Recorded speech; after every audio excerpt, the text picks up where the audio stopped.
Praise the lord. ఈరోజు కీర్తనల గ్రంథం 41వ అధ్యాయాన్ని చదువుకుందాం.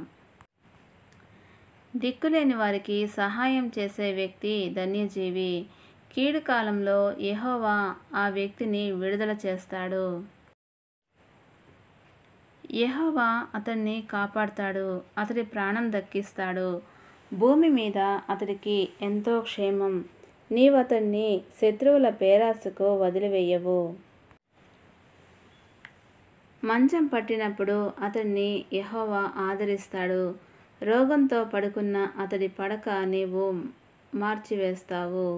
నేనిలా అన్నాను, యెహోవా నన్ను దయచూడు, నా అంతరంగానికి ఆరోగ్యం ప్రసాదించు. నేను నీకు వ్యతిరేకంగా పాపం చేశాను. నా శత్రువులు నా గురించి చెడుగా చెప్పుకుంటున్నారు.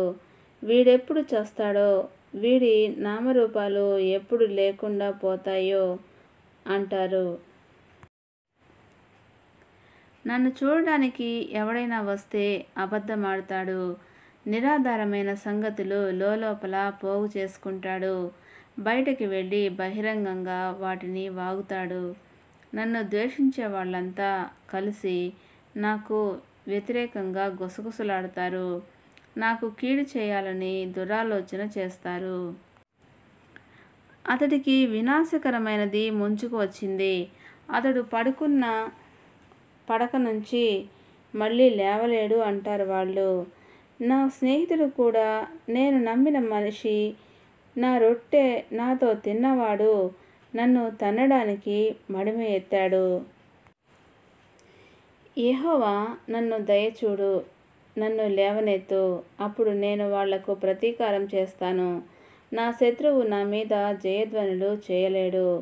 నేనంటే నీకు అనురాగమని దీనివల్ల నాకు తెలుసు. నేను నిజాయితీ కలవాణ్ణి కనుక పడిపోకుండా నన్ను నిలుపుతావు నీవు. నీ సముఖంలో ఎప్పటికీ నన్ను నిలబెట్టుకుంటావు. ఇశ్రాయేలు ప్రజల దేవుడైన యెహోవా యుగాల నుంచి యుగాల వరకు శాశ్వతంగా స్తుతిపాత్రుడు. తదాస్తు తదాస్తు.